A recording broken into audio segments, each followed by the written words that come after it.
The 999th time I had sex with my girlfriend in a hotel room, and she was still incredibly passionate. The next morning, my body was covered in scratches and hickeys. The moment I moved slightly, the intense heat and madness of the previous night surged back like a tide.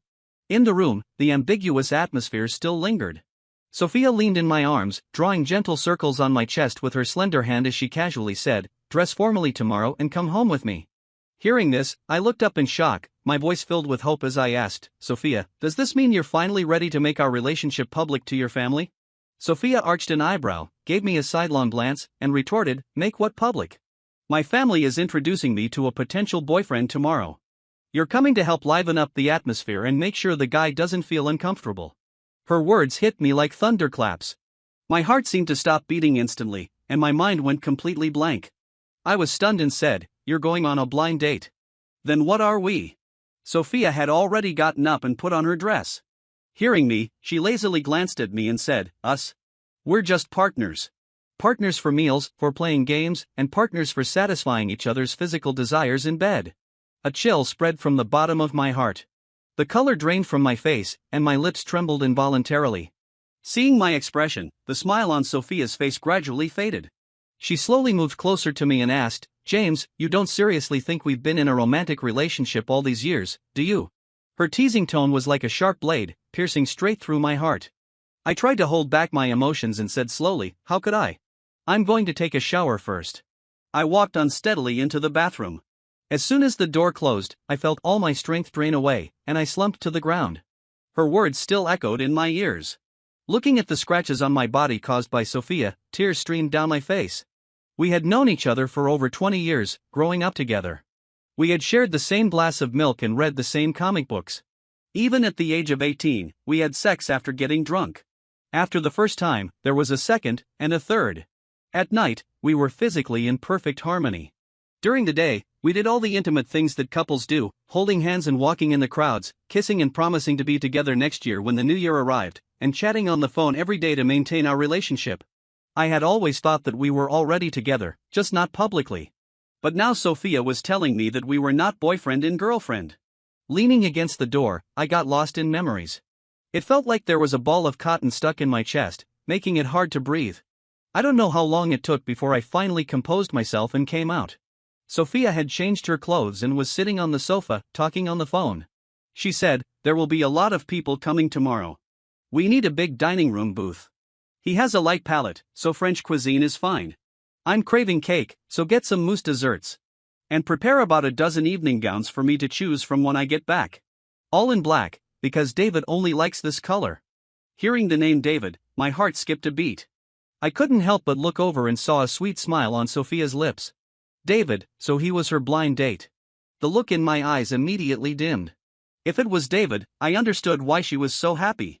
In high school, Sophia had a crush on David and would mention his name dozens of times in my ear every day. Unfortunately, before she could express her feelings, David went abroad. Since then, I never heard her mention him again. Later, as we got closer after having sex, I thought she had long let go of David. But I never thought that she had never forgotten her first love. The pain of resentment that had just subsided for a moment surged back like a fierce wave. It was so painful that I could barely hold my phone. With a thud, the phone dropped to the ground. Sophia heard the sound and turned around. With a smile, she asked, "Done showering? Then go check out later and don't forget to pay the hotel bill." As she spoke, she picked up her coat and got up to leave.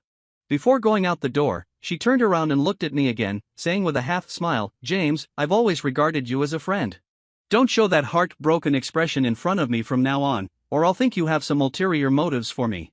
You know me so well that you can understand my thoughts with just one look from me. Don't you think such a life is too boring? If we were really together, it would feel like the end of the road."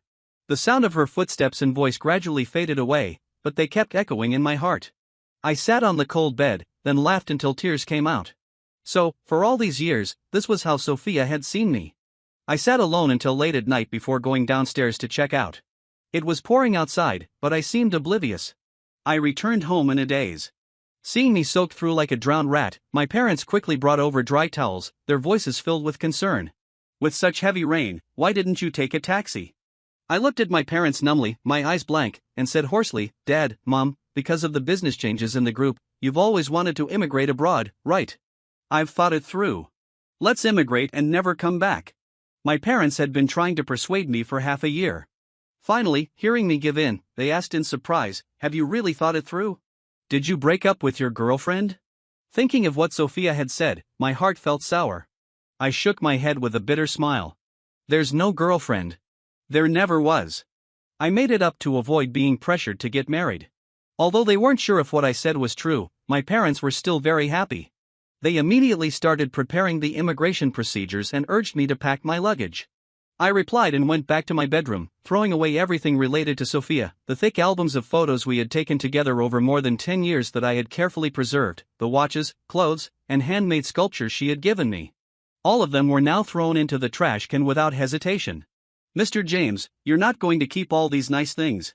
Looking at the pity in the nanny's eyes, I nodded gently and said softly, no. Not just these, but also this relationship and Sophia herself. I'm done with them all. The next day, I was woken up by Sophia's messages. She sent dozens in a row, asking when I was going to come over. My heart felt bitter. Sophia, do you even realize how cruel you are? Trembling, I directly replied, I'm not feeling well today. I'm not coming. Shortly after, my parents knocked on the door. James, even if you're having a fight with Sophia, this isn't the time. Hurry up and change. Go to Sophia's house. You know how much she values this blind date. She's liked that guy for years. When she heard he was back in the country, she immediately asked your dad to help arrange this meeting. From preparing gifts to the dinner, it's all so formal. This time, you're called to liven up the atmosphere. With a guy of the same age around, David won't feel embarrassed. Sophia is really serious this time. You two have such a good relationship. How can you not help her? Yeah, David learned piano from me for a while. I went to his place in person to make this meeting happen. From the gifts to the dinner, it's been really elaborate. Now, Sophia, seeing that I'm not going, actually called my parents. Listening to their earnest persuasion, I could only hold back my bitterness, wash up, and go downstairs. The two families lived close. 10 minutes later, I stood in front of Sophia's house. I opened the shoe cabinet in the entrance hall. It was empty, and I couldn't see the navy blue slippers. I searched up and down several times and finally found them in the trash can outside. Besides the shoes, there were also a water cup, toothbrush, towel, and pajamas, all mine. Mr. James, the young lady threw these away. You can use shoe covers for now. Looking at the trash can, I was silent for a long time. Because our two families had been on good terms for generations and were very close, I almost came to visit every day and sometimes even stayed overnight. Sophia had prepared a bedroom for me and bought a lot of daily necessities, especially in the colors I liked. She had once said that Sophia's house was my home and I didn't need to be polite. We hugged and kissed at the door, held hands under the dining table, and had intimate moments in the study. Now that David was here, she was afraid that her crush would misunderstand, so she threw away everything related to me. It took me a long time to calm down and put on the shoe covers. As soon as I entered the house, I saw Sophia, who was peeling fruit for David. The two of them were chatting and laughing. She was sitting on the sofa, wearing a custom-made satin evening gown. Her hair was carefully styled, and she was wearing perfume, exuding an air of aloofness and abstinence. Back in school, I had heard many boys say that she was good-looking, that she would be beautiful even in a sack. If she dressed up, those female celebrities in the entertainment industry wouldn't stand a chance. But Sophia was naturally unrestrained and usually just wore ordinary t-shirts and shirts. She didn't like to dress up. So, it seemed that in front of the person she liked, she would show herself off like a peacock. The woman who had been making love with me in bed just yesterday now seemed not to know me. She only glanced at me and then turned her attention back to David. They talked about hobbies, the weather, work, jewelry brands, childhood stories, and school days. Watching Sophia keep finding topics and chatting non-stop, I looked down and laughed at myself. So, in front of the person she liked, she could be so proactive. It was quite a coincidence in high school. You were a year ahead of me, and we were in different buildings, but we often ran into each other at school. It's quite a fate. Hearing David laughingly talk about the past, I looked at Sophia's blushing ears and smiled silently. Was it fate? In fact, it was all Sophia deliberately creating those encounters. At that time, I followed her, watching her go to great lengths for her beloved one, feeling heartbroken. Later, David went abroad, and I thought she finally got what she wanted. But now it seemed that she had. While I was lost in thought, I suddenly heard my name. I heard in high school that you had a very good friend. That should be Mr. James, right? I was slightly stunned. Looking up, I saw David's probing eyes. Before he could speak, I heard Sophia's parents cheerfully answer, "They are really close. The two of them have been inseparable since childhood, like brothers." Halfway through, Sophia's face darkened, and she directly interrupted, "Mom, Dad, don't talk nonsense. I would like anyone but James." I lowered my head to hide the disappointment in my eyes and forced a smile. "Me too. I would be with anyone but Sophia." Hearing this, Sophia's expression froze for a moment, then quickly returned to normal. She put her hand on my shoulder like a buddy, looking indifferent. "That's right. We have a pure friendship." For a moment, the atmosphere in the entire living room became much more relaxed. I laughed along. Vaguely, I heard Sophia breathe a sigh of relief and softly say thank you. I didn't say anything, just quietly moved a few steps to the side, creating some distance between us. Covering for her. No, I was telling the truth. Towards evening, Sophia's family arranged a car to go to the restaurant. The three of us young people sat in one car. Along the way, Sophia, who was sitting in the middle, took great care of David, adjusting the air conditioner temperature, getting a blanket, and helping to get water and peel fruits. Looking at the two of them chatting heatedly on my left, I silently turned to look out the window at the scenery. Halfway there, it started pouring. The road was dimly lit, and the car in front turned on its high beams. When going downhill, the driver was dazzled and didn't have time to turn, crashing straight into the guardrail. At the moment of danger, Sophia instinctively threw herself into David's arms. With a bang, the car window glass shattered and splashed. I, who was sitting closer to the inside, was covered in blood. A sharp pain spread throughout my body. I felt like my whole body was falling apart, and my consciousness began to fade. I saw the right-hand door open. Sophia anxiously pulled David out of the car, called the hospital, and gently comforted him. She seemed to have forgotten that there was another person in the car and didn't ask about me at all. After the ambulance arrived, the doctor suggested rescuing the more seriously injured first. But between me, lying in a pool of blood, and David, who was pale with fright, Sophia only hesitated for a few seconds before choosing to take David to the hospital first. Watching the car drive away, the focus in my eyes gradually blurred, and tears couldn't stop streaming down. Sophia, our 20-year relationship couldn't even compare to a single glance from him. My eyelids grew heavier and heavier, and the pain that had been tormenting me dissipated like clouds. I didn't wait for the next ambulance. My vision went black, and I completely lost consciousness. I don't know how long it took before I heard noisy voices. Opening my eyes, I saw my mother patting her chest, her voice full of worry and relief. "Thank God, James, you finally woke up." Fortunately, the ambulance arrived in time. Otherwise, with so much blood loss, the hospital blood bank wouldn't have been enough. The three of you were in one car. How come David only got a scratch on his hand while you were so seriously injured? My father also let out a sigh of relief, took a sip of water from the cup, and said, "Of course it's because of Sophia's protection. True feelings are revealed in times of adversity." That guy was really touched. I just went to visit the next room. Sophia was feeding that guy porridge. Just looking at the affectionate looks between them, I think their marriage is going to happen. I listened quietly. After they finished gossiping, I said hoarsely, "How long have I been asleep? Are the immigration procedures done?" My parents said, "You've been asleep for 2 days. We were so scared." "You don't need to worry about the procedures. They'll be done in about 20-odd days. You just need to recover well." Hearing that there was less than a month left, I felt a sense of relief. In the next 2 or 3 days, I could often hear from the nurses about the various things Sophia did for David. She stayed by his bedside every day, worried for a long time when she heard him cough at night, and went to the nurse to get hot water. She would test the temperature of all the medicine herself, prepare candied fruits, for fear that he would suffer. Afraid that he would be bored in the ward, she tried every way to find various toys to amuse him.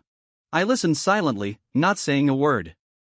When the nurse pushed me for a re-examination, I heard a commotion in the corridor. Passing by the next room, I turned my head and saw Sophia holding a large bouquet of roses, confessing to David. "David, I fell in love with you at first sight 8 years ago. Those encounters were actually me deliberately approaching you. I remember all your preferences and your dreams. I didn't have the chance to confess back then. Now, will you give me a chance?" Listening to her expectant and nervous tone, I couldn't help but think that a month before David went abroad, Sophia had already been preparing for this confession. Although it was missed by chance at that time, it was only a few years late. After hearing David say "I do," I smiled softly and walked towards the examination room. The moment I turned around, there was warm applause from the onlookers.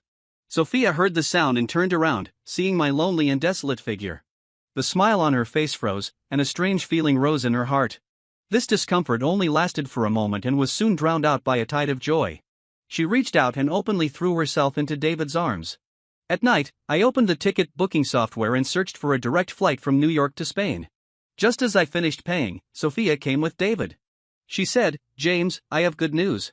David has agreed to be with me. I'm such a good friend, right? I'm telling you first." Looking at their tightly held hands, I nodded and said lightly, "Congratulations." David's eyes were filled with happiness. He smiled shyly and said, "Thank you for your blessing. I heard from your parents that you were seriously injured.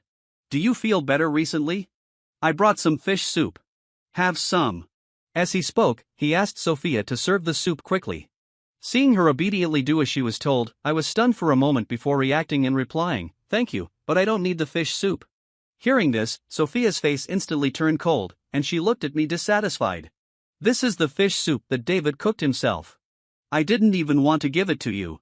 It's because David cares about your injury that I reluctantly agreed to bring you a portion. How can you be so ungrateful?" As she spoke, she poured a bowl and stuffed it into my hand, insisting that I drink it now. I wanted to explain, but she grabbed my wrist. During the struggle, the bowl was knocked over, and the hot soup was poured all over my wound. Ah! The pain made cold sweat break out on my forehead.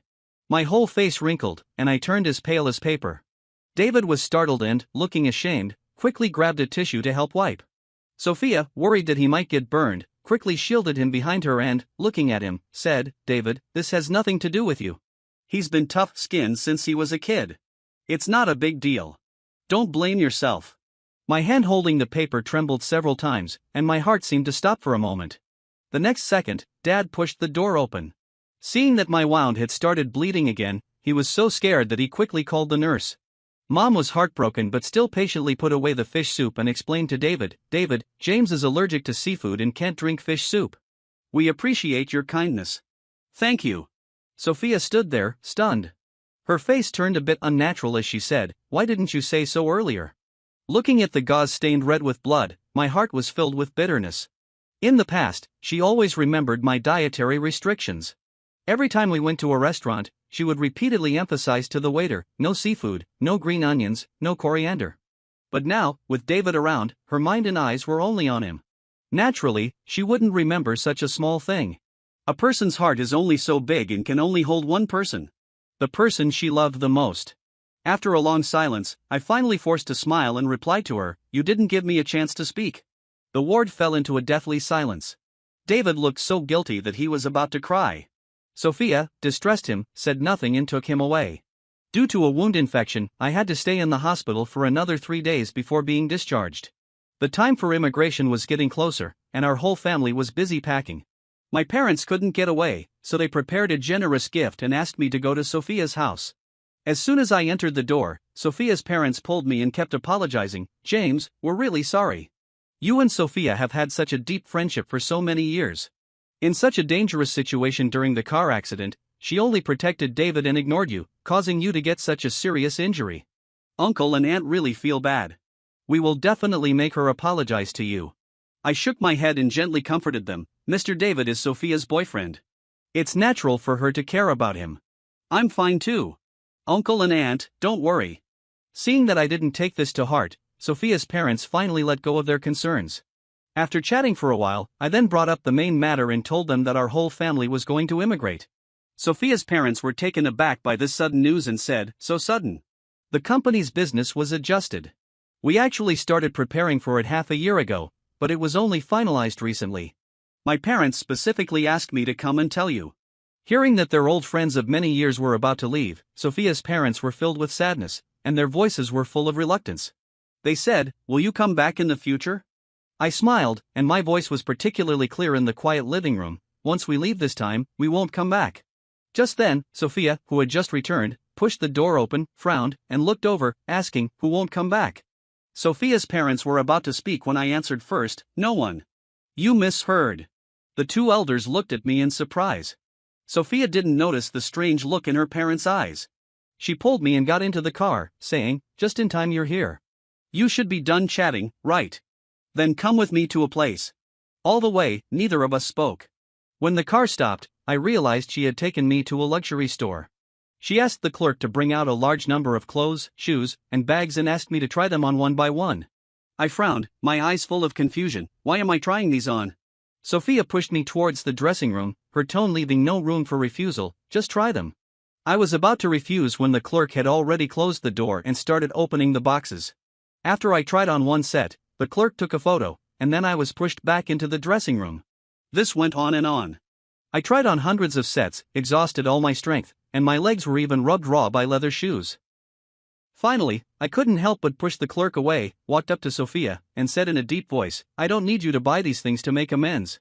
But she said, "Except for that wine red suit, wrap up everything else and send them to Mr. David at Zyanyanshan Villa." Hearing her words, the rest of my words got stuck in my throat. I watched her swiping the card with a decisive movement, and my voice was hoarse. "You asked me to try these things so you could give them to your boyfriend." Sophia nodded casually, a faint smile on the corner of her lips. "Yeah. I want to give my boyfriend some gifts, but I'm afraid they won't be to his liking. Coincidentally, you two have similar builds. You being the model is definitely a safe bet. Later, come with me to the 4S store, watch store, and men's supply store upstairs. Try everything for me, from food and drinks to daily necessities. I must pick the best for David."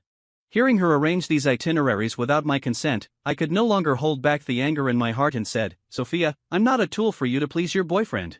Sophia had never seen me get so angry. She looked up in surprise and saw my red-rimmed eyes. I added, "Do you know? I've never regarded you as just a partner. I was serious about our hugs, kisses, and even going to bed together. You cannot like me, but you can't treat me like this." My voice was choked with sobs. Sophia was stunned. A complex mix of emotions welled up in her heart. She wanted to explain, but I had already turned and left. Looking at the figure disappearing into the crowd, Sophia's eyes flickered slightly. The next second, she returned to normal. After returning home, I took out the suitcase and started packing. At the dinner table, I could occasionally hear my parents talking about Sophia. I heard Sophia booked Universal Studios for 3 days to celebrate David's birthday. The roses were flown in from Europe. She's really putting in the effort. A few days ago, Sophia took him back to the old house to meet her grandfather. She paid out of her own pocket to prepare several antiques and said they were from David. Sophia's grandfather was so happy that he kept praising David. Every time I heard them talk about Sophia's family, I remained silent. Although my heart would still occasionally stir, there was no more pain. I focused on my own business, refusing all invitations to gatherings where I might run into Sophia. A few nights, Sophia got drunk and pretended to be casual and sent me messages asking me to pick her up, but I ignored them. People in the circle would also talk about this when they were drunk. "Sophia, what happened to that handsome guy who grew up with you? Why isn't he following you around recently?" Sophia didn't take it seriously and replied with an air of nonchalance, "He's sulking at me. Don't worry about it. He'll be fine in a while." But after a while, I still had no news, and finally, I didn't even reply to her messages. The day before Sophia's birthday, she finally couldn't hold back and sent me any invitation. This time, I finally replied with just 3 words, "I won't come." Early the next morning, as soon as I went downstairs, I saw Sophia. She was sitting on the sofa with a dark face and shouted in a cold voice, "James."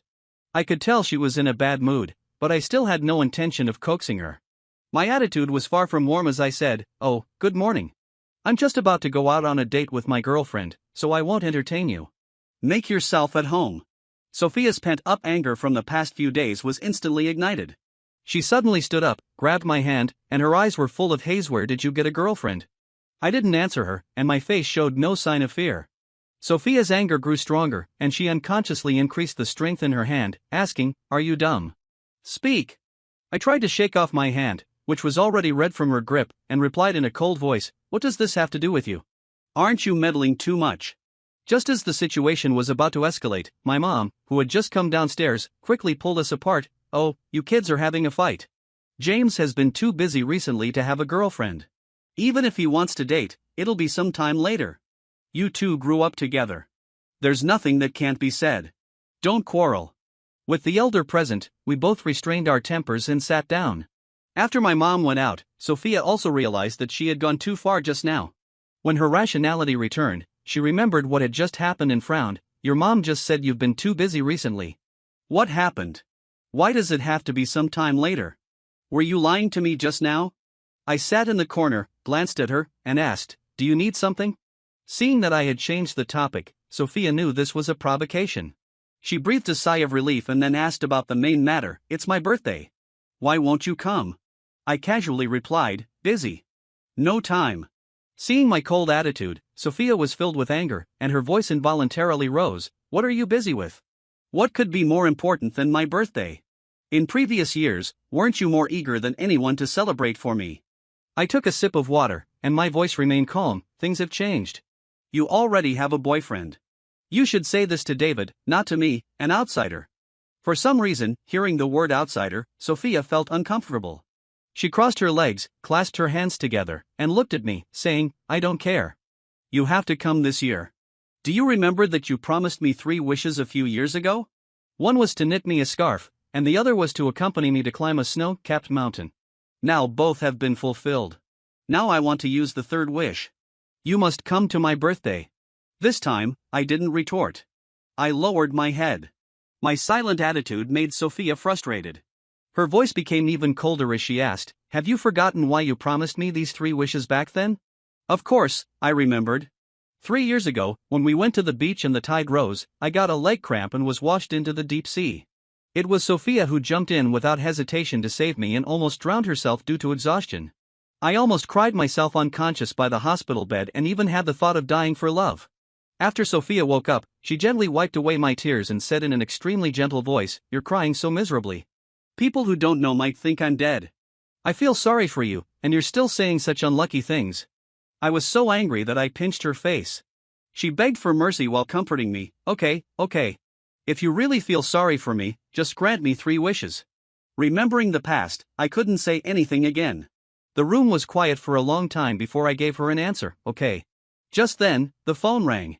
Sophia picked it up and walked out, saying, "As long as you agree. You must come tomorrow." Looking at her disappearing back outside the door, I said the rest of the sentence, "Let's not contact each other anymore." Halfway through the birthday party, Sophia and David announced their wedding date in public. Only then did I know that today was not only Sophia's birthday but also their engagement party. Thunderous applause rang out throughout the venue, and everyone sent their blessings. I sat alone in the corner, watching them kiss with happy faces, feeling no waves in my heart. When it came to the toast-giving part, David, holding Sophia's hand, walked over, smiling and raising his glass. "Mr. James, you and Sophia have such a good relationship. Can you be the best man at our wedding?" "Sorry, I have something to do that day and can't attend the wedding." Hearing my straightforward refusal, Sophia's face changed instantly. She gave me a cold look and said in an extremely stiff tone, "Whether you come or not doesn't matter. Just send the gift." I nodded slightly and replied in a soft voice, "Don't worry. Given our friendship, I will definitely send a big gift." My tone was sincere, as if I was really blessing them. Remembering what I heard in the store a few days ago, a complex look flashed in Sophia's eyes. Just then, a cheerful piano sound rang out on the field. She didn't know what to say and led David onto the dance floor. The spotlight followed the 2 dancing figures. They were like 2 butterflies, dancing gracefully in the middle of the field. Seeing their affectionate appearance, the onlooking guests were envious and praised continuously. "They're really a perfect match, a couple made in heaven. But they got engaged in just over a month. Isn't it a bit hasty? What do you know? Sophia has liked Mr. David for many years. She finally got him, so of course she has to get engaged early to secure a status." I leaned on the sofa, watching quietly, my mind full of thoughts. It was me who taught Sophia ballroom dancing. At that time, we had no tacit understanding. Sophia, wearing high heels, would step on my foot from time to time. Usually impatient, she wasn't discouraged at all. Instead, she would lean close to my ear with a mischievous smile and say, "One step on your foot, 1 kiss." That day, I still taught Sophia to dance. My feet were black and blue from being stepped on, and my lips were swollen from her kisses. I thought she liked me too, and that in her world, I was in the position of a boyfriend. But when David came back and I saw her showing every kind of favor to him, I realized how ridiculous my thoughts were. In the middle of my musings, suddenly someone came over, bent down, and invited me to dance. I didn't want to go at first, but she insisted. Seeing that everyone was dancing, I didn't want to spoil the mood, so I agreed. The 2 strangers who met for the first time were unexpectedly in sync. In the slow and melodious music, we danced slowly. The woman's faint breath seemed to have a magical power, and slowly, I also relaxed and immersed myself in it. This was the first time Sophia saw me smile that night. Her face immediately fell. Her eyes, clearly showing displeasure, would fall on me from time to time, and she missed several beats because of this. David noticed her distraction. He glanced sideways and his eyes flickered slightly. After the dance music changed, everyone in the dance floor changed partners. When I saw that the hand I was holding was Sophia's, I was stunned for a moment and then lowered my eyes. Just after turning around once, something unexpected happened. The crystal chandelier above loosened and crashed down with a bang. Sophia instinctively let go of my hand, rushed over to protect David, and led him out of the danger zone. I, who was left in place, barely managed to steady myself. The lamp fell past my shoulder, leaving a long scar on my hand. Blood gushed out, instantly staining my white suit red. The pain spread throughout my body along the nerves. I let out a cry of pain, and my face became paler than paper. Just a few steps away, Sophia was holding David, gently coaxing him, and then left in a hurry. From beginning to end, she didn't look at me once. Hearing the doctor say that the bone wasn't hit and it was just a skin injury, I breathed a sigh of relief. After getting the wound bandaged, I went home. As the day of departure drew closer, the living room was filled with luggage of all sizes. I rested for 2 days and told a few close friends about the immigration news. My friends specially organized a gathering to see me off. The atmosphere at the gathering was very sad. Everyone was reluctant to part and asked me to keep in touch after going abroad. It was almost early morning when the party ended. After seeing everyone off, I paid the bill, went back to the private room to get my bag, and when I came out again, I passed by the next room and heard several familiar voices. Sophia, what does it feel like to finally get your first love? The door was slightly ajar, and I could clearly hear Sophia's smiling voice. Probably I would be willing to die right now. As soon as she finished speaking, there was laughter in the room, mixed with a teasing voice. What about that handsome guy who grew up with you? After a silence of more than 10 seconds, Sophia spoke, her tone still casual. Him. He's good in bed. His skills are amazing. Having a bed partner like him who comes when called and leaves when dismissed, and I don't even need to be responsible. Sophia, you're making the sisters jealous. Amidst the laughter, Sophia raised her eyebrows but didn't say anything. But now that you're engaged to David, what are you going to do about that handsome guy who grew up with you? Let's part on good terms. My heart only belongs to David. I don't want anyone else but him. She said it firmly, and everyone praised her for her devotion. Only I dug my fingers into my palms until my knuckles turned white. I thought I wouldn't feel heartbroken anymore, but hearing all this with my own ears, I was still deeply hurt. So, all these 20-odd years of friendship, all those years of phone calls, hand-holding, kissing, and going to bed together, only ended up with a comment of good in bed. I bit my lip hard to suppress the sour feeling welling up in my heart, then turned around and walked away with heavy steps. It was raining. I lowered my head and stepped into the rain curtain, only to be blocked by someone. David, with 4 or 5 people, stood in front of me, staring at me motionlessly. I didn't say anything. Just as I was about to hail a taxi, David grabbed me. I felt something was off with you two before, and now I'm finally sure. You're so despicable. You've been sleeping with my girlfriend for so long. He said. His tone was so venomous that it made my face turn slightly pale. I was about to explain when David didn't give me the chance. He looked at me sarcastically and said, "Let bygones be bygones. Now that Sophia and I are engaged, you still come to her. Do you really like being a shady lover?" My heart constricted. I took a deep breath and said, "I'm not a lover, and I'm not here to find Sophia today."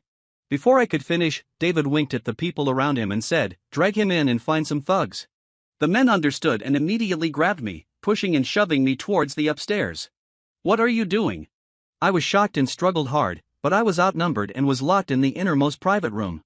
Soon, a guy came in with 2 fierce-looking thugs.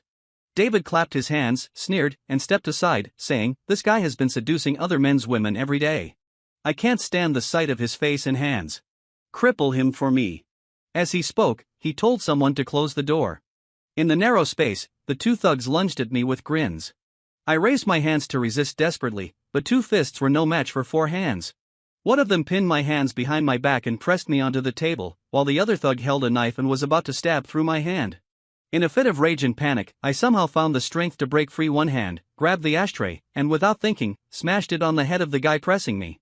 With a thud, the man fell to the ground. Taking advantage of the other guy's momentary daze, I grabbed my phone and ran out. At the stairwell, I met David, who hadn't gone far. When he saw me running out, his face changed, and he quickly grabbed my hand, asking, "How did you get out?"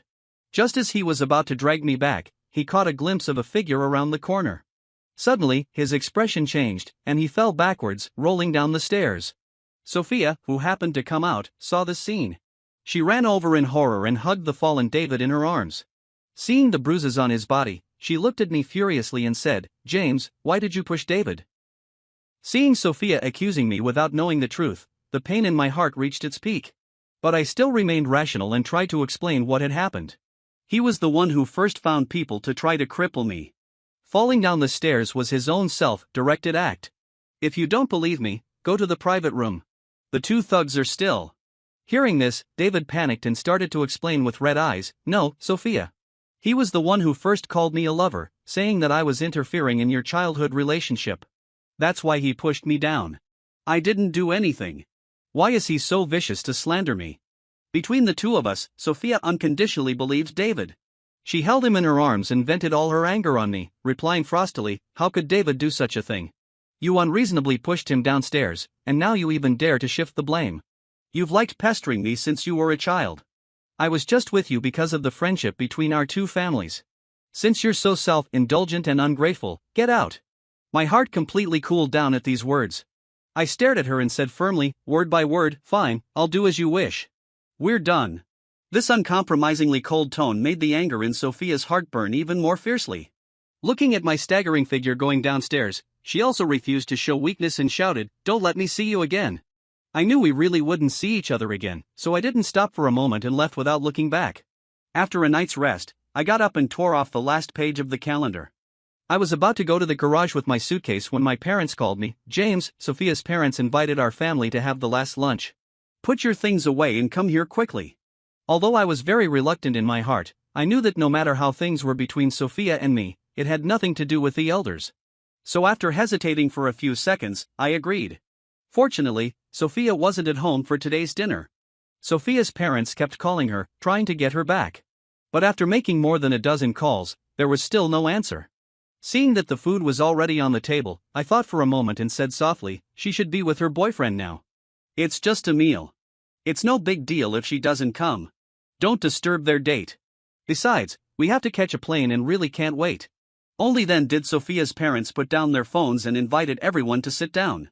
This meal was a bit nostalgic. The two families kept talking about the past. I listened in silence, buried my head in eating, and said little. After the meal, everyone took a big group photo in the yard as a souvenir. At 1 o'clock in the afternoon, our big family set off with our luggage, and Sophia's parents also came to see us off. At the airport, Sophia's parents called Sophia several more times, but there was still no news. The couple sighed and looked at our family with regret, saying apologetically, "Sophia has been busy with the engagement these days and doesn't know you're moving away.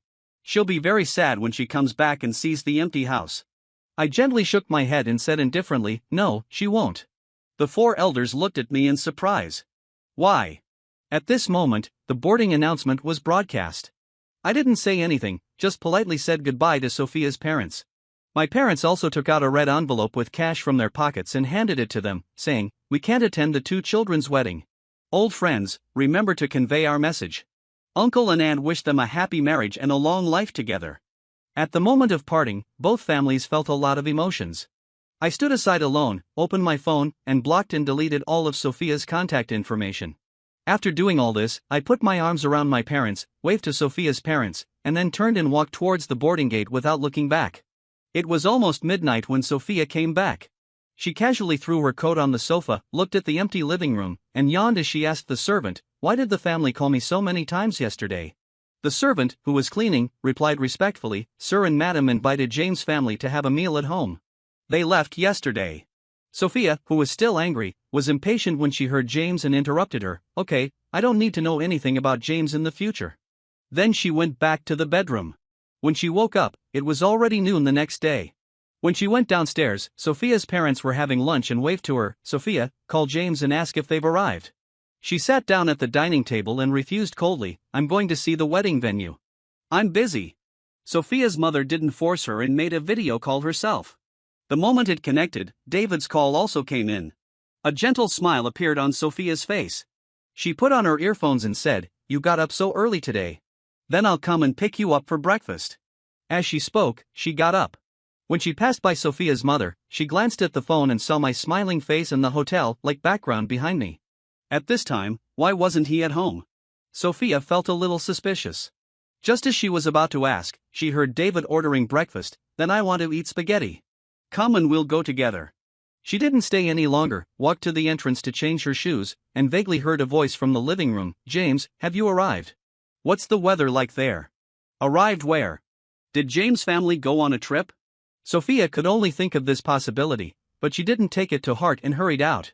In the next month, Sophia was busy with the wedding, going out early and coming back late every day. Time diluted the anger in her heart. Slowly, she also let go of the incident in the bar, thinking that as long as I came to apologize and admit my mistake, she would act as if nothing had happened. But I seemed to have evaporated from the world, with no news at all. Sophia wasn't worried at all. After all, because of the friendship between the two families, James' family would definitely attend her wedding. At that time, even if I was reluctant, I would be forced to come. She was confident and leisurely, as if she had already seen the scene of our reconciliation, and even thought about what to say when giving me a chance. But until the day before the wedding, when Sophia passed by my house on her way home, the whole villa was still dark. She deliberately stopped the car and rang the doorbell. After waiting for a long time, no one came out.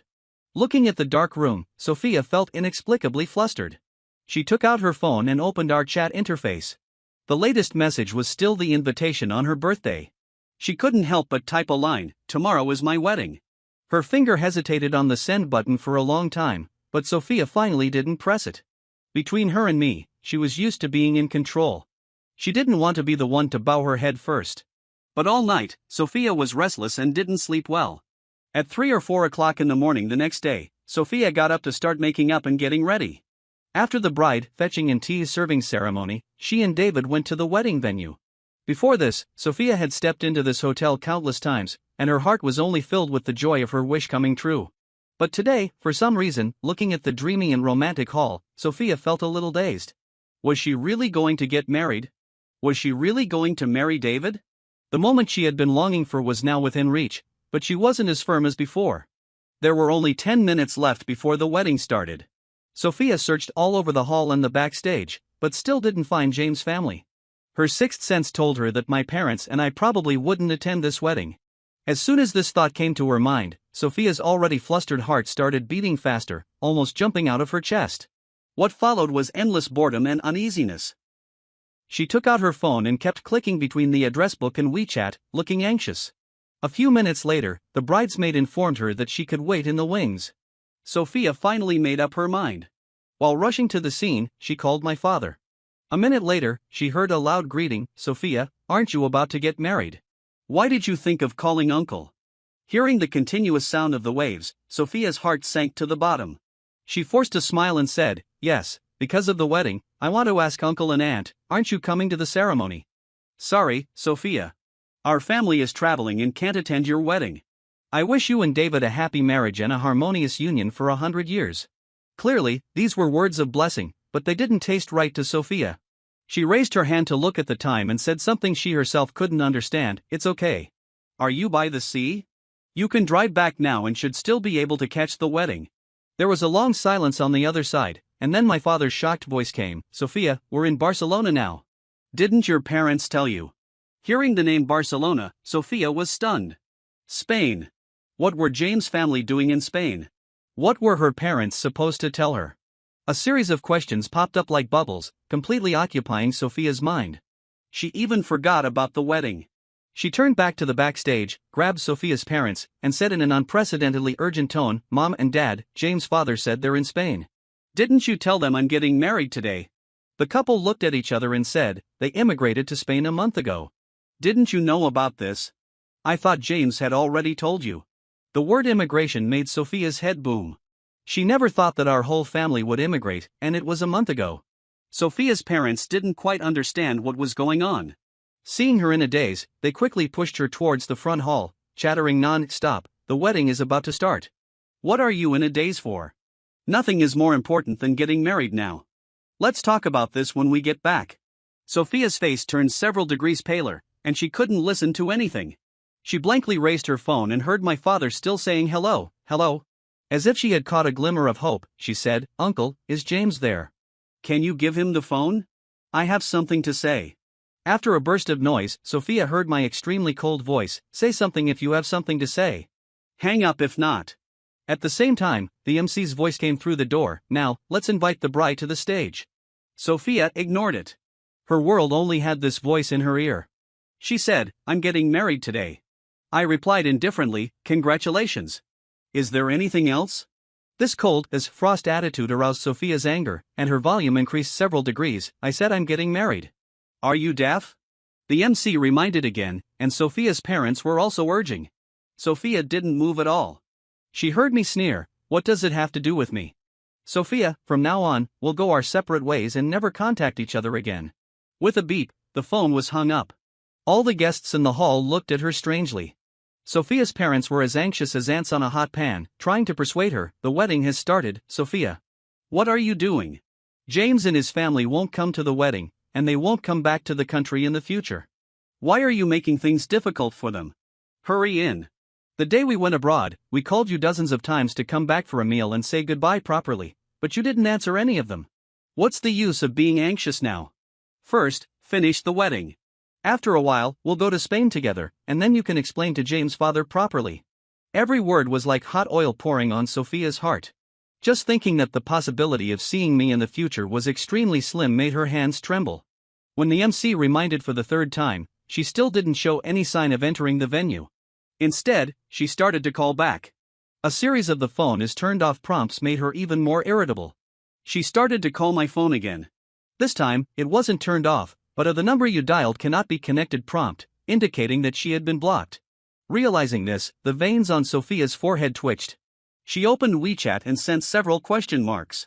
A series of message sending failure prompts popped up on the screen. The full screen red exclamation marks became the sickle that cut off Sophia's last bit of hope. She turned around and was about to walk out, but at the exit, she met David in his suit. David stared at her, his eyes full of confusion and urgency, and asked, the MC has called 3 times, Sophia. Why haven't you entered the venue yet? Facing his question, Sophia spoke incoherently, I have something to do and want to deal with it first. Can it be postponed for a few days? David's face instantly darkened, and his eyes turned cold as he said, for no reason, why should it be postponed? Do you not want to marry me? Before Sophia could speak, Sophia's father rushed to answer, no, David. Sophia just heard the news that James immigrated and can't accept it for a while. You wait a moment. She'll be fine after she calms down. Hearing this, David immediately understood what she was going to deal with. The anger that had been pent up in his heart burst out. He also lost his temper and shouted, you want to postpone the wedding for him? Sophia, are you crazy? I tell you, if you dare to walk out of this hotel today, it's over between us. Sophia finally regained some sense and quickly explained, David, I just want to ask him why he suddenly immigrated. Give me some time. David's emotions completely got out of control. He grabbed Sophia's arm, unconsciously tightened it, and said with red-rimmed eyes, you were the one who said you liked me for 8 years, and now you're the one who wants to run away from the wedding. You said you only regarded me as a friend, but you had sex with him for so many years. Sophia, do you ever tell the truth? For a moment, everyone was silent. Sophia's parents looked at their daughter in disbelief. David's father, who was waiting aside, was so angry that his face turned red. He gave Sophia a disgusted look and left with his son. This time, no one stopped them. After being let go by David, Sophia fell to the ground, dizzy. But she seemed not to feel the pain. She stared blankly at the back of David's family leaving until they completely disappeared behind the door. She didn't say a word to keep them. Does she not know how to say it, or does she not want to? She herself isn't sure. This wedding came to an end before it even had a chance to begin. That night, David's family demanded the return of all betrothal gifts and announced the severance of relations between the two families. Sophia's living room, plastered with happy characters, looked joyous on the surface, but was filled with a deathly silence. Sophia sat alone on the sofa, staring blankly at the completely dark villa outside the window. Many images flashed through her mind, all related to me. When they were 5 or 6 years old, the two of them held hands and swung on the swings in the garden. In their early teens, she was my model as I painted her portrait with my own hands. After reaching adulthood, they had countless kisses and hugs. They had been close friends for 18 years, and then, overnight, they became secret lovers. Lovers, what an inappropriate word, yet Sophia could only use this term to describe these 5 years. I wasn't her boyfriend, yet everything they did went far beyond the boundaries of friendship. The words of love and affection spoken casually in bed to add to the mood had unknowingly engraved themselves in her heart. After saying so many lies, Sophia gradually began to believe them, though she never realized it. It was only after completely losing me that Sophia finally understood her own heart. She had liked David, but over the years he was away, that liking had slowly turned into an obsession. This unrequited obsession clouded her eyes, making her think she had never changed. But over time, she had actually fallen for me. That's why she would get angry when she saw me gradually distancing myself from her. Her heart would flutter when she heard me admit my feelings, and she would be in a panic when she knew I had left. Losing me forever was more unacceptable to Sophia than getting David. If she had to choose between the two, she would only have one answer: she wanted me to stay by her side. Sophia couldn't imagine what her life would be like if she lost me. There would be no one to share the delicious wine with, no one to resonate with the strange ideas that popped into her head, and no one to understand the words she repeated hundreds of times. The only person who could truly understand her was far across the ocean, and they had already lost contact. Just thinking about it made Sophia shudder. So when she heard that David's family wanted to call off the engagement, her first reaction was actually a sigh of relief. Sophia's parents still hadn't recovered from the shock. They stared at her for a long time before finally mustering the courage to ask, "David said you had a relationship with James." The matter that had been hidden for so long was suddenly revealed. Sophia didn't know how to face her parents. After a long silence, she nodded as an answer. The couple felt as if they were short of oxygen. They took a deep breath, and the look in their eyes when they looked at her became extremely complicated. "When did this happen? Why didn't you say so earlier? Since you two were in a relationship, why were you going to marry David? Does James' decision to immigrate have something to do with you? How could you be so muddled? Our families have had a relationship for decades. If you two really loved each other, wouldn't we support you if it was all out in the open? What you've done, how can you be worthy of James? How can you be worthy of James' parents?" Sophia was in a turmoil and didn't know how to answer them. The room fell silent again. After a long time, she finally thought it through and took the initiative to say, "This is all my fault from beginning to end. I'll go to Spain tomorrow to apologize to James." Sophia's parents heaved a heavy sigh, their tone full of helplessness. "You made such a mistake. James must have been completely disappointed in you and left. James' parents surely don't know about this yet. What's the use of you going alone? We'll go with you and sincerely apologize to them." In the month since we came to Spain, we completed all the procedures and moved into a new home. After nearly 2 months of busyness for the immigration, the whole family was exhausted. So when everything was finally settled, the three of us planned to go on a beach vacation. It was a clear and crisp autumn day. I lay on a beach chair, watching the waves gather and disperse, and my mood gradually relaxed. I leisurely took out my phone and saw a flood of WeChat messages. Big gossip. "James, I heard Sophia and David's wedding was called off, ha ha ha ha. It's a pity you didn't come to the wedding and didn't see David's distorted face in anger. I said a flash marriage wouldn't last long. Ha ha ha, they broke up on the wedding day. It's really funny." Scrolling through them one by one, they were all messages like this. I just found them boring. As soon as I closed my phone, my mom came over with 2 glasses of juice, sat down, and gave me one. Her tone was relaxed and cheerful. "You've been sitting here motionless for a long time. Are you really here for a trip?" I took a sip and said lazily, "Why not? Sitting here watching beautiful women is so comfortable." My mom quite agreed with this. The mother-son pair chatted for a few more words. Since she couldn't persuade me to go into the water, she left her phone and went away. I raised my hand to adjust my sun hat and was about to apply some more sunscreen when my mom's phone rang. I saw it was Sophia's mom. After hesitating for a few seconds, I still pressed the answer button. "We're in Madrid. Are you at home?" "Madrid. Oui." My eyelids twitched, and a sense of foreboding welled up in my heart. But after all, she was an elder, so I could only politely ask, "Auntie, why did you come to Spain?" "We're in Barcelona now." When she heard it was me, Sophia's mother's attitude immediately softened, and there was an apologetic tone in her voice. "It's James. Where in Barcelona are you? Can you send me your location, dear? We'll come to find you. There are some things we want to talk about." Although she was vague, thinking about the news of Sophia and David calling off the engagement, my intuition told me that this matter was mostly related to me. So after just a few seconds of thinking, I immediately replied, "Is there something wrong?" There was a few seconds silence on the other side, and then I heard a familiar, clear voice. "It's me. I called off the engagement with David. My parents know about us, and they want to talk to you and your uncle and aunt to apologize." Apologize. Hearing this word from Sophia, I just found it ridiculous and said, no need. These 3 words cut off what Sophia was going to say next. Hearing her suddenly rapid breathing, I was relentless and said coldly, the matter between you and me ended completely a month ago. We won't have any more interactions in the future. Tell Uncle and Aunt that I don't want to talk about this, and I don't need their apology. In my heart, they will always be Uncle and Aunt, and nothing will change that, including you. These words were like sharp blades stabbing into Sophia's heart, tearing out endless pain. But she understood better than anyone that she was the one who caused all this. She couldn't blame anyone but herself and could only bear the bitter fruit. Now, Sophia couldn't say anything harsh anymore. She could only lower her stance and plead with me, James, don't be angry. There are some things I can explain. Can you give me another chance? It was the first time I heard her speak in such a humble tone, and I was a bit unaccustomed to it.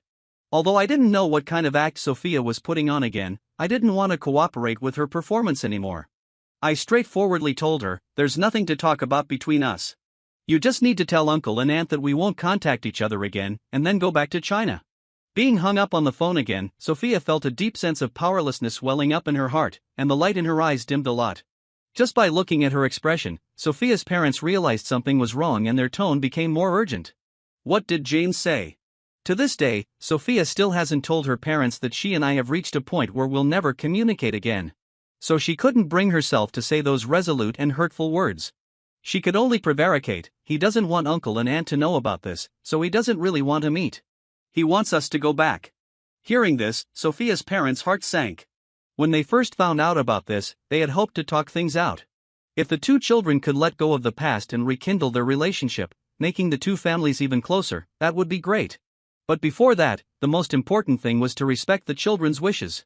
Judging from my attitude, this possibility seemed extremely slim. The 2 of them sighed at the same time, frowned, and said, since James isn't willing, then forget it. But after all, you're in the wrong. You still have to apologize. You can't let this ruin the decades-long friendship between the 2 families because of you. Sophia couldn't say a word. Her heart was extremely heavy. The 3 of them booked another flight, directly to Barcelona. After the plane landed, Sophia's father called my dad to explain the situation. That night, the 2 families met at a Western restaurant by the coast. I had lost some weight in a month, but I looked good and energetic. For half an hour, except for a greeting at the beginning, I sat in the corner, silent. During this time, the parents of the 2 families chatted a lot. When they heard about the cancellation of the engagement, my mom and dad were surprised and asked the reason. Sophia's parents and Sophia didn't know how to answer, so they could only say roughly, something came up suddenly. David didn't want to get married, so we called off the engagement. Seeing them in such a difficult situation, my mom didn't ask any more questions and changed the topic. Called off is called off. You can't force matters of the heart. Yes. Since you're not busy with the wedding anymore, then stay in Spain. We'll accompany you to have fun for a while. Consider it a way to relax. Hearing this, I, who had been silent, finally spoke up. Dad, Mom, didn't you promise Auntie that you'd go see her in a few days? The meaning was clear. A trace of embarrassment appeared on Sophia's parents' faces, and a flash of unease crossed Sophia's eyes. She quickly waved her hand and said, it's okay, Uncle and Aunt. You can be busy first. I'll take good care of my parents. We can get together again when you come back. This was clearly a sign of wanting to stay in Spain. A sense of displeasure welled up in my heart, and I looked at Sophia with impatience in my eyes. Is it necessary? The whole box fell into a deathly silence because of this sentence. My parents didn't understand why I was so impulsive today. They apologized and scolded me at the same time. Sorry, James doesn't know how to speak. He's worried that you won't have a good time without us. Don't misunderstand. Yes. James quickly apologized to Uncle and Aunt. Since they've come all the way here, we should accompany them to have a good time. It's not too late to go see your aunt next month. If it was just a pure trip, I naturally wouldn't have any objections. But I knew in my heart that they didn't come here to play. In my opinion, this was originally a private matter between me and Sophia and shouldn't involve the 2 families. I didn't want my parents to know about these troubles, so I tried my best to stop it. But seeing them come to the door and keep pestering about this matter, the depression and anger that had been building up for months suddenly surged up, and I didn't want to maintain any pretense anymore. I said bluntly, Dad, Mom, the one who should apologize isn't me, and it shouldn't be me. Sophia's face gradually turned pale after this sentence. My dad and mom sensed that something was wrong, and their expressions became serious. They both looked at her. "What's going on? Did you two quarrel again?" "It's not a quarrel. It's just some misunderstandings," I thought to myself. Her act of changing the concept was really infuriating. I put down the knife and fork in my hand, slowly sat up straight, and stared at her with eyes like sharp blades. "Misunderstandings?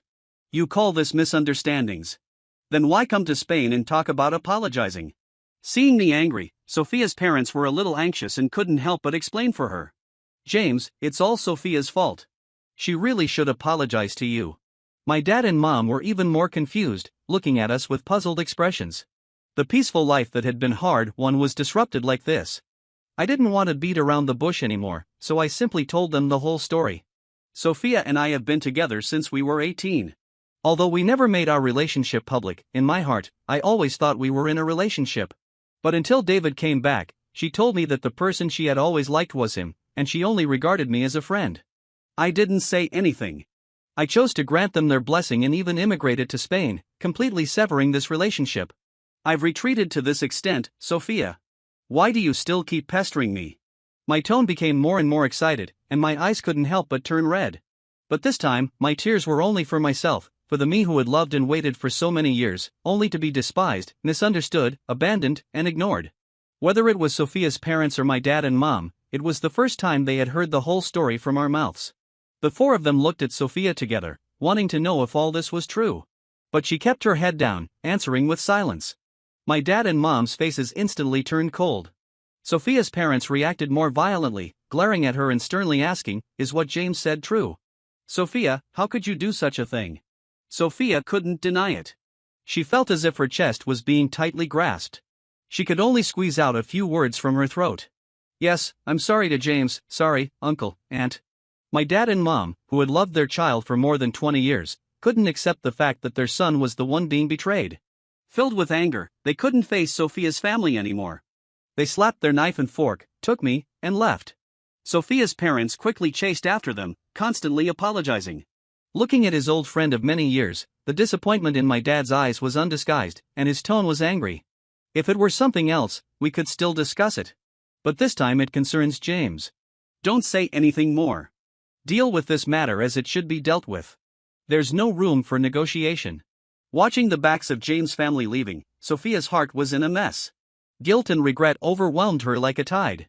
Sophia finally truly realized that this time, she and I had reached a dead end. No matter how much she gave in or apologized, it was impossible to turn things around. I was no longer the little boy who could be easily coaxed. I wouldn't give her another chance. Once lost, it was completely lost. It was as difficult to mend a broken mirror as it was to retrieve spilled water. After returning to the hotel, my parents and I sat in the living room for a long time, speechless. With the company of my family, my mood gradually calmed down. I knew my parents were worried about me. To reassure them, I ordered a dinner and comforted them with a smile. "Dad, Mom, it's all over. I've actually let it go. Don't look so worried, okay?" Seeing me so sensible, my parents patted my hand, their eyes full of love and pity. "James, since you've let it go, Mom doesn't want to ask too much, for fear of bringing up your sad things. But you have to tell Mom the truth. When you were with Sophia, what other grievances did you suffer?" I was slightly stunned. Recalling the bits and pieces of these years and what happened before leaving New York, I didn't know where to start. Most of the moments that made me feel sad came from the helplessness and confusion when I discovered that Sophia had been playing with my feelings. Feelings are complex and hard to judge by right or wrong. After thinking for a long time, I finally decided that there was one thing that really needed an explanation. So I told them about what happened in the bar the day before I left. After hearing the cause and process of the matter, my dad was so angry that he slammed the table, and my mom looked terrified. The couple couldn't swallow this anger no matter what. They immediately booked a flight back to the United States. "Malicious wounding is against the law, James. Don't worry. Mom and Dad won't let those who want to hurt you go." After a night's rest, James' family returned to New York.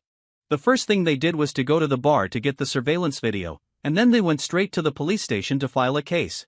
With conclusive evidence, the police took all the suspects in for interrogation and investigation that day.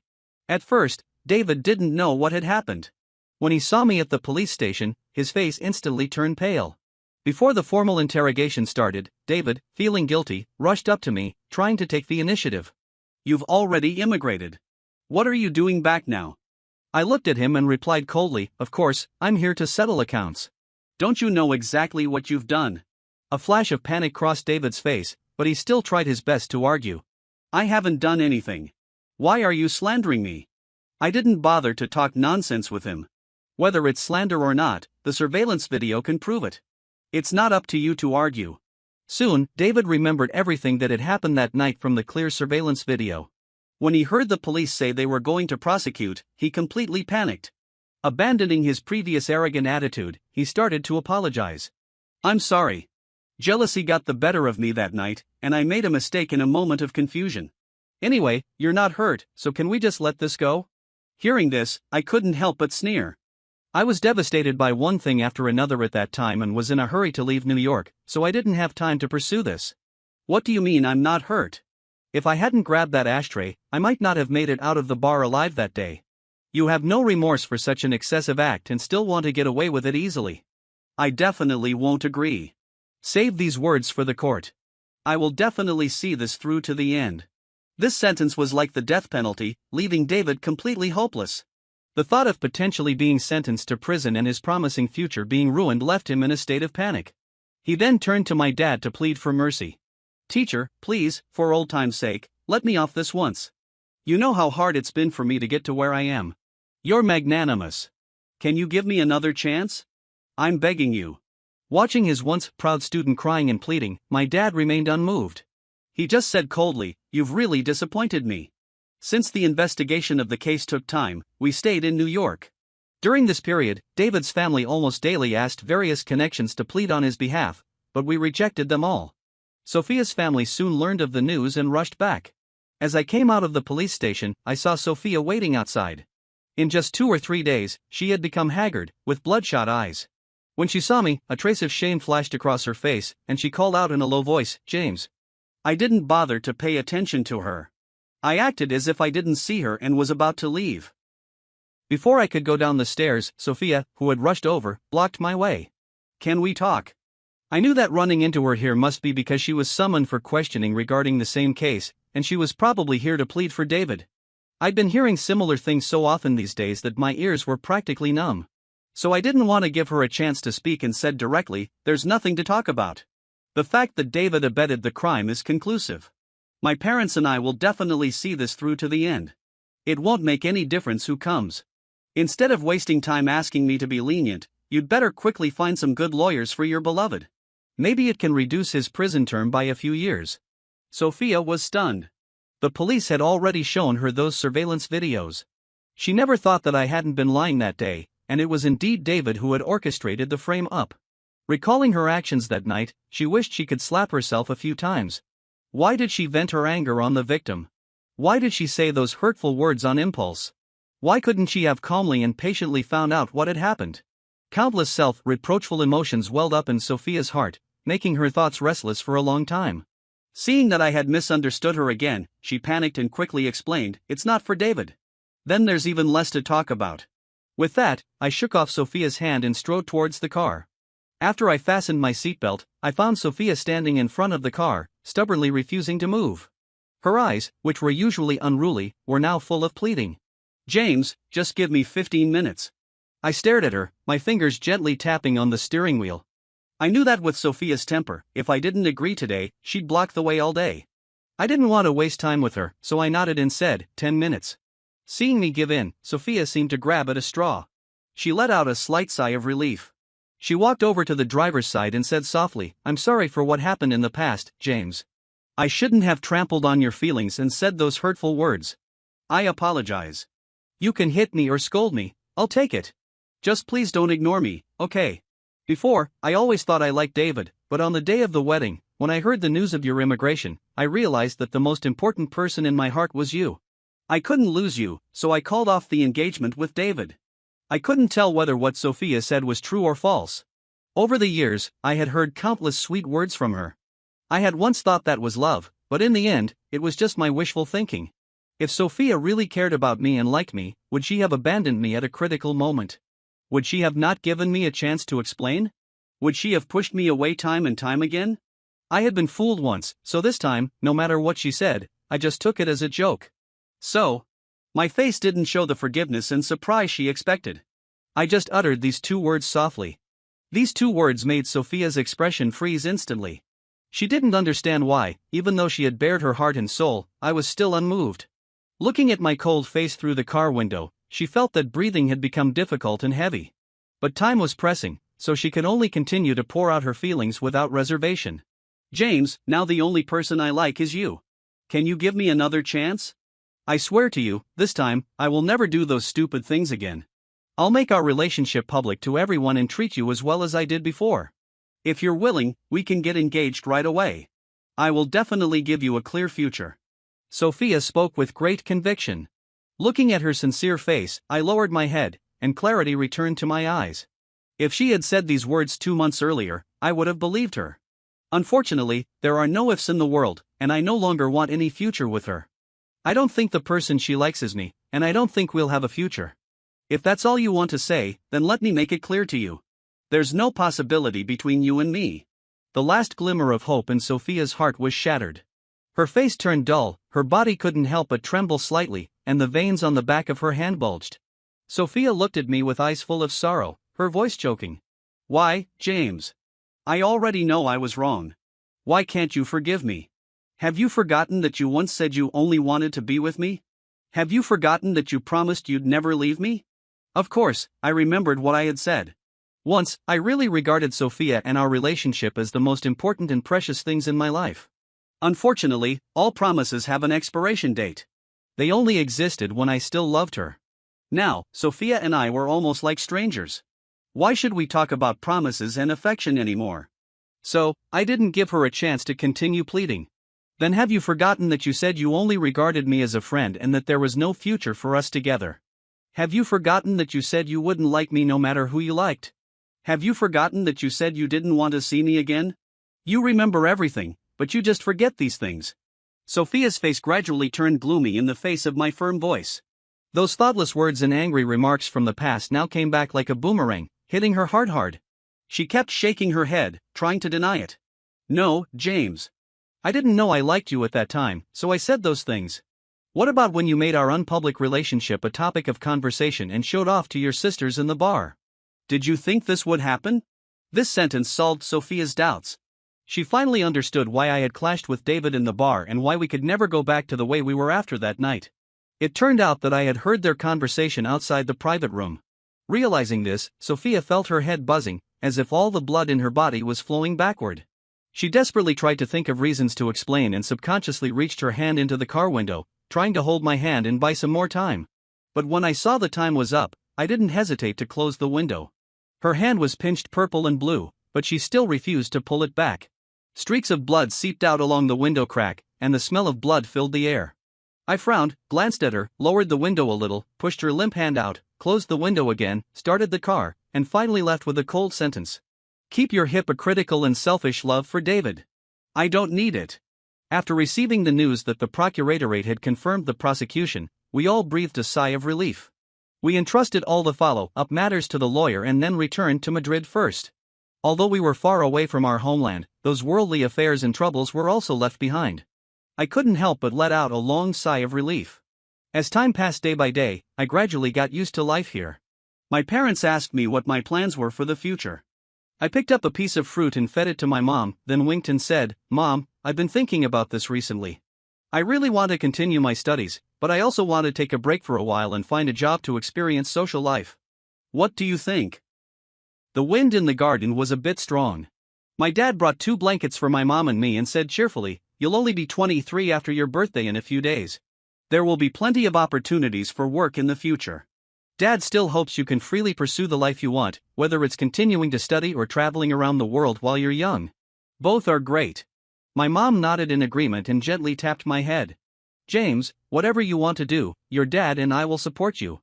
Take your time to think. There's no rush. Let's talk about your birthday first. You're another year older. How do you want to celebrate this year?" Mentioning my birthday, I remembered that I had spent more than 20 birthdays with Sophia's family before. This was my first birthday in Spain, and many new ideas popped into my head. We just moved here. How about having a pajama party and inviting the neighbors? Or going to Iceland to visit my aunt. Can we see the aurora this season? I'm also a bit eager to go surfing and skiing. Seeing their son struggling with these happy little things, my parents finally felt at ease. They had me when they were almost 30 and had always taken good care of me, hoping only for my happiness. But because of their oversight, I was deeply hurt by Sophia, and the two of them had worried about me for a long time. Seeing that I had really moved on, they were very happy and decided to fulfill all my wishes. Then let's have a birthday week to celebrate. Have the party on the first day, go skiing on the second day, and go to Iceland on the third day. Our family is practical. Once the idea was settled, we immediately made a celebration plan. They bought many flowers to decorate the garden, prepared a lot of food, and sent invitations to the neighbors. On my birthday, as soon as I woke up, I received blessings from my friends back in China. I thanked them one by one. When I scrolled to the end, I saw messages from Sophia's parents. They both sent their blessings at the stroke of midnight, along with red envelopes. After hesitating for a few minutes, I still expressed my gratitude. As soon as the message was sent, the screen showed typing, and soon, I received a new message. James, Auntie knows you don't want to bring up those old things and don't want your good mood to be disturbed on your happiest day. So Auntie wishes you a happy birthday, good health, all the best, and to be happy every day. Remember to eat more cake. I knew in my heart that no matter how close our two families had been before, after this incident, things could never go back to the way they were. But I also knew that people can't be generalized. All the mistakes were between me and Sophia, and had nothing to do with the elders on both sides. Although we might not have any interactions in the future, I still had feelings for Sophia's parents who had treated me like their adopted son since I was a child. So in the face of their show of kindness full of guilt, I was touched. I accepted the red envelopes and sincerely expressed my apologies and gratitude to the two elders. Uncle, Auntie, thank you for your blessings. I can feel all the care and love you've given me over the years. No matter what happens between me and her, in my eyes, you will always be my favorite elders. I also wish you good health and all the best. I hadn't indulged like this for a long time. At this pajama party, I drank several glasses of wine. After a lively carnival, my emotions were heightened to the extreme. I was so excited that I even wanted to say hello to a kitten I saw. This state lasted until the end of the party. After sending the last two drunken neighbors home, I hummed a song and walked back to my house. From a distance, I saw a vague figure standing at the door, holding a box in hand. It was so late, and my birthday was already over. Who could it be? When I got closer and saw the face clearly, the smile on my face disappeared instantly, and my tone turned cold. What are you doing here? Sophia caught the change in my emotions, and a trace of pain that was hard to detect flashed in her eyes. Her voice was a bit hoarse as she said, James, happy birthday. I didn't respond to her. I walked straight to the door, looking straight ahead, and started to unlock it, ready to go inside.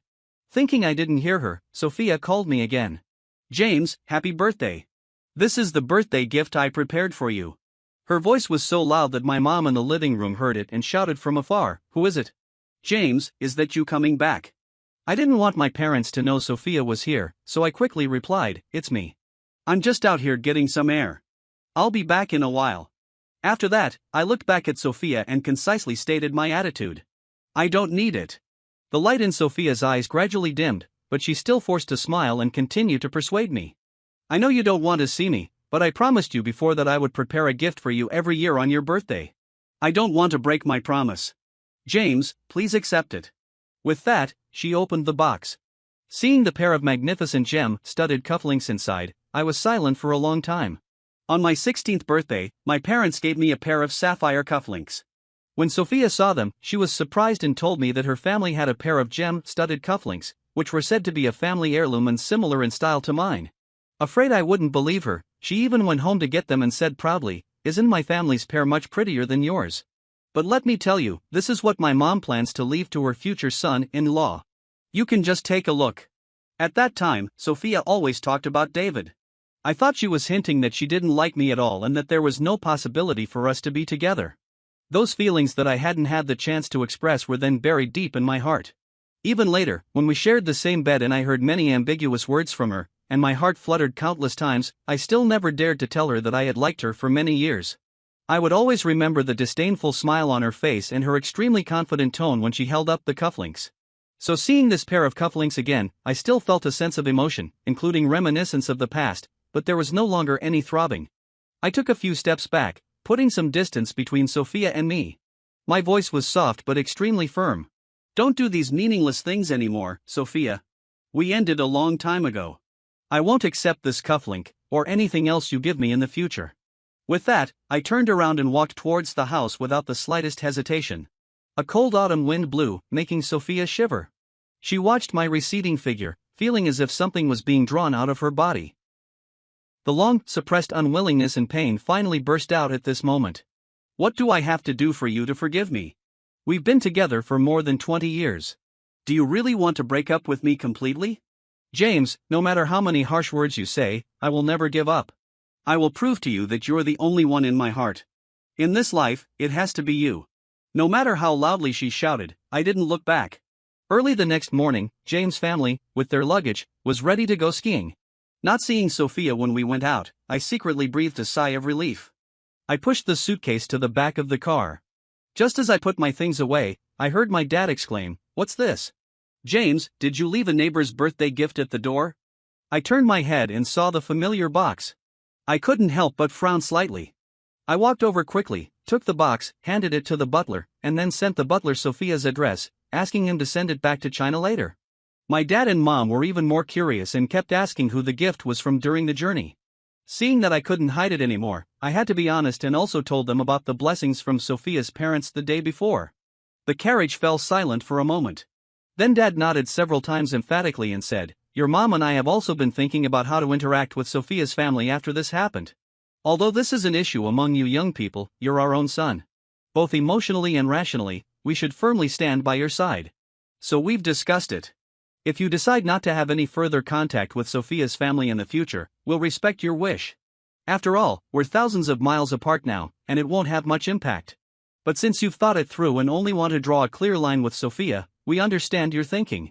After all, they're elders. You haven't forgotten the old friendship, and you don't take your anger out on the innocent. You have your own opinions, and your mom and I are very pleased." This was the first time the family had sat together to talk about this matter calmly since the incident came to light. I felt a warm current well up in my heart, knowing I had my parents' support.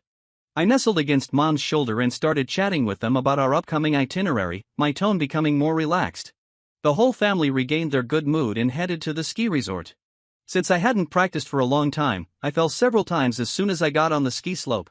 Although I gradually got more proficient later, my legs still ached when I went down the mountain. When I returned to the hotel and saw that my knee was bruised, swollen, and purple, I gasped. I immediately searched for nearby pharmacies. Finding that the nearest medical point was over 50 kilometers away and seeing the sky outside getting darker, I started to worry. After much consideration, I decided to buy medicine tomorrow and just use some hot eggs to apply to the wound tonight. After changing into a clean set of clothes, I limped to the door and was about to go to the restaurant. Just then, the elevator stopped on this floor. I heard the sound and looked up, and my eyes met a pair of familiar eyes. It was Sophia again. The moment I saw her, my face darkened. "Are you following me?" This was not a question but an accusation.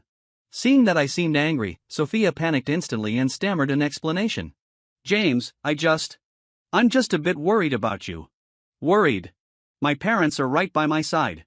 What's there to worry about? Besides, what right do you have to worry about me? Why sugarcoat this behavior in such an ambiguous way?" Sophia was left speechless. When she saw me enter the elevator, she quickly followed. "It's my fault, James. Don't be angry. I saw you got hurt at the ski resort, so I specifically went to buy some medicine. Don't joke around with your health, okay?" Hearing Sophia say this, I just thought it was funny. The scar on my forehead from a car accident was still clearly visible, the wound on my arm from being hit by a chandelier was 10 centimeters long, and the back of my heel had been rubbed bloody by over 100 pairs of leather shoes and had calluses. I had suffered so many injuries because of her, yet she hadn't even said a word of comfort and had always been indifferent. Now, I just had a minor injury that didn't even bleed, and she was pretending to be concerned and showing off her affection. So without even looking at the bag she handed over, as soon as the elevator door opened, I walked straight out. My completely ignoring attitude made Sophia's heart ache. But she didn't want to give up. She followed closely behind me. Seeing me ask for some eggs, she guessed what I was thinking and her tone became even more anxious. "James, I bought medicine. Why won't you accept my kindness? Do you really have to be angry with me?" I chuckled softly, my eyes firm. "Angry? We have no relationship at all. Why would I be angry with you? I just simply don't want to have any contact with you." With every word I said, Sophia's heart grew colder. She watched helplessly as I left, her hand dropping limply. Her tired eyes gradually welled up with tears, and a deep sense of powerlessness and despair welled up in her heart, making her breathing. Sophia sat alone in the corner for a long time. It wasn't until the restaurant was closing and the waiter came to remind her that she came to her senses. She handed the bag in her hand to the waiter and pleaded with the waiter to do her a favor. Although the hot eggs reduced the swelling, the pain still didn't subside. I was so busy dealing with the wound that I didn't even have dinner. Dad and Mom specially brought a steak over. When they saw the wound on my leg, they felt extremely. Just then, the waiter came to deliver a towel, and they asked if there was any medicine. After learning that the hotel had medicine and it only cost €100, they immediately bought a portion. Not long after, the waiter brought the medicine up. Looking at the unopened medicine box, I felt something was off. I had asked the cleaning aunt in the afternoon, and she said the hotel didn't sell medicine. Why did the story change after just 2 hours? I had some doubts in my mind and wanted to ask more, but Dad had already started applying the medicine to me. "James, we've already paid. Don't worry about where the medicine came from. The most important thing is to treat the wound first." "That's right. With this injury, I don't know if you can even walk tomorrow. Maybe we should rest for 2 days before going to Iceland." With their few words, my little concerns were quickly dispelled. After a night's rest, although there was still some blood congestion on my leg, it didn't hurt anymore. The family followed the original plan and headed to Iceland. I was overjoyed to reunite with my long-lost aunt. Under the gorgeous aurora, I raised my hand and made a 23-year-old birthday wish. I hope that in the new year, I can see a broader world, meet more interesting people, and that everyone around me will be healthy and safe. Hearing my rather ordinary wishes, Auntie chuckled, nudged me with her elbow, and whispered playfully, "Is that all? Don't you want to wish for a passionate love affair with a beautiful woman?" I knew Auntie was joking. Just as I was about to tease her back, my eyes caught a familiar figure. 10 meters away, Sophia stood in the crowd, looking intently at me. Auntie followed my gaze, her eyes lighting up. She laughed and exclaimed, "I think that beautiful woman is quite nice. Why don't you give it a try?" Sophia also heard this and immediately became nervous and restless, with a hint of expectation in her uneasy expression. I shifted my gaze, my tone more composed than ever. "There's no possibility of that, Auntie." Auntie didn't know about our past and looked surprised. "You're so certain. Listening to your tone, it seems like you know her. Like an ex-girlfriend you'll never have anything to do with again after breaking up." Auntie's unintentional joke happened to hit the mark. But after going through so much and so much time passing, I had truly let go. So when talking about these old things again, I felt completely at ease and didn't mind at all. "There really won't be any contact, Auntie." Hearing me say this with a smile, Sophia felt as if her heart was being wrung. Her eyes welled up with warm tears. Everyone around her was taking pictures and making wishes, but she was alone. She looked up at the brilliant aurora in the sky, and some long-buried memories welled up in her mind. On her 18th birthday, she had made a wish. In this life, she wanted to climb the highest mountain, dive into the deepest sea, go skydiving once, and see the most romantic aurora. I was standing right beside her, repeating every word she said. Now, we were under the aurora, but we had drifted apart in the vast sea of people. 3 days later, Sophia returned to New York alone. When she got home, the villa next door had its lights on again. The butler said that James' family had disposed of all their domestic assets, and the new neighbors had moved in 2 days ago. Hearing this, Sophia truly realized that everything was gone and could never go back. She stayed up all night alone in her room. Early the next morning, through the window, she saw the new neighbors taking down the swing in the garden, changing the pink-white curtains to dark green, and cutting down and throwing away the seashell wind chime hanging at the door. Everything related to James' family and James was gradually disappearing from her world. She was powerless to stop it and could only get drunk every day, numbing herself with alcohol. Her heart, which was already full of holes, gradually became empty, losing the ability to feel emotions. Love and hate, pain and regret, joy and hope, all drifted away from her. Her room was filled with various sundries she had picked up from next door. Only when picking up these things would she have a moment of clarity. The 5-year-old child next door would follow Sophia every day, treasure hunting with her. The big tree in the yard was cut down, the land full of roses was dug up, and the stones painted with cartoons were smashed. Every time she saw something, Sophia would think of many past events related to it. The child kept chasing after her, asking about the origin of these things. She stared blankly, having many things to say, but in the end, all the words got stuck in her throat. Until she dug out a large wishing bottle from a corner. When she opened it, she saw 100 love letters hidden inside and the familiar handwriting on the cover. Sophia's eyes instantly turned red. Driven by curiosity, the innocent child casually opened the top letter and read it out. Sophia, hello. When you see these letters, we should be together, right? Otherwise, you wouldn't know these letters exist. We've known each other for 19 years. For many years before this, you didn't know that I've liked you for a long, long time, did you? You may ask me, if I liked you, why didn't I tell you? I want to say that I knew the person you liked wasn't me. There were stars twinkling in your eyes when you looked at him, so I could only bury this feeling in my heart. But now he's gone, and the one by your side is me. Although you've never mentioned his name to me again, I think you should have let go, so you're with me, right? Although you're still not willing to make our relationship public, I can wait until you think it's the right time. Whether it's 3 years, 5 years, or 10 years, as long as you have me in your heart, I can keep waiting. Do you think I'm stupid? But we've been by each other's side since we could remember. Since you're the starting point of my life, how I hope you'll also be the end.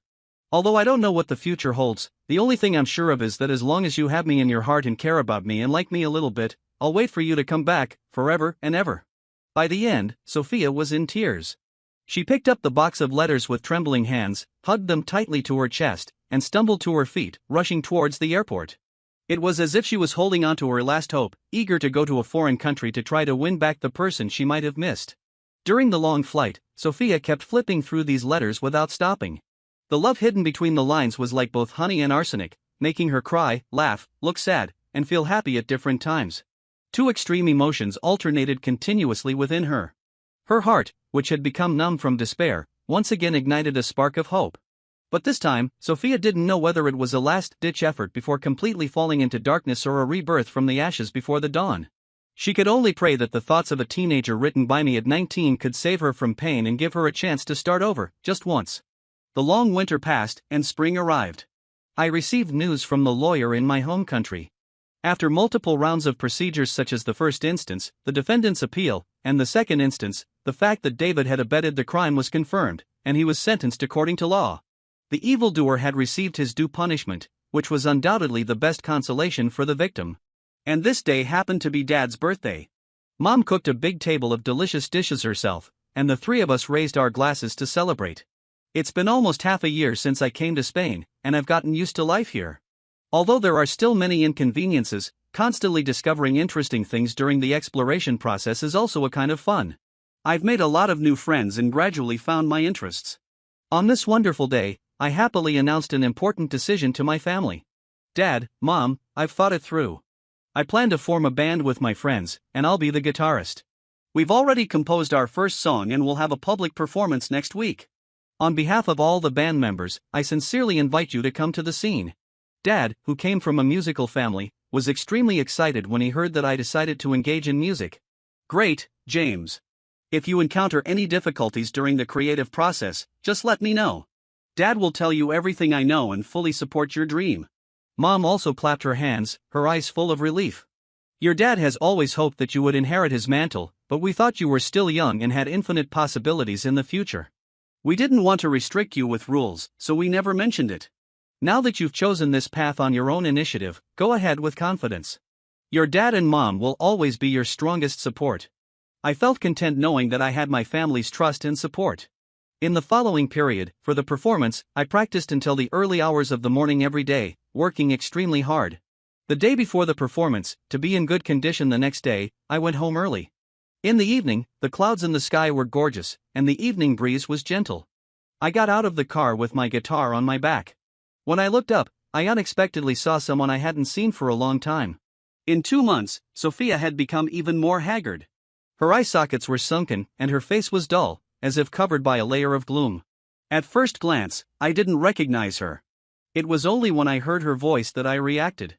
James, long time no see. How are you? As soon as the words were out of her mouth, Sophia realized this wasn't an appropriate thing to say. The face in front of her, with a smile on the brows and eyes, was as lively as it was when I was 18. I was doing well, unlike her, who was still drowning in endless guilt and regret. In fact, that was the case. In my eyes when I looked at her, there was no longer the deliberate coldness and disregard from before. All that was left was the indifference and calmness one has towards a stranger. I had truly let go of everything, whether it was love, hate, grievances, or resentment. They had all become things of the past. So, I just glanced at her indifferently and uttered 2 words. Fine. Seeing that I was about to leave again, in a hurry, Sophia directly held up the treasured letters in front of me. James, I found the letters you wrote to me when you were a teenager. You said at that time. Seeing these already yellowed papers, my long, buried memories rippled slightly. But after just a moment of surprise, I made my stance clear with one sentence. That was then, and this is now. But you said that as long as I cared about you and liked you a little bit, you would wait for me forever. Now you're the only one in my heart. Can you give me another chance? By the end, Sophia's voice was already choked with sobs. I didn't respond. I silently took all the letters and, in her disbelieving eyes, tore up these letters full of memories with my own hands. Okay, now everything is wiped clean. We have no connection anymore. Please don't come and disturb me in the future. I raised my hand, and the fragments fluttered down like snowflakes, disappearing in the wind in an instant. I didn't look at her expression. I strode towards the house. After the door closed, the twilight deepened, and the lights in the yard came on one by one. The warm yellow light shone on the flourishing leaping begonia in the yard. The evening breeze blew, and the flower branches swayed. A gentle piano sound came from the living room. Hearing this cheerful rhythm, my steps became much lighter. You're back. How are the preparations for tomorrow's performance going? Hearing Mom's gentle tone, I put down my guitar and walked over to my parents, saying cheerfully, stay tuned. Look forward to me standing on a brand new stage and embracing my glorious future.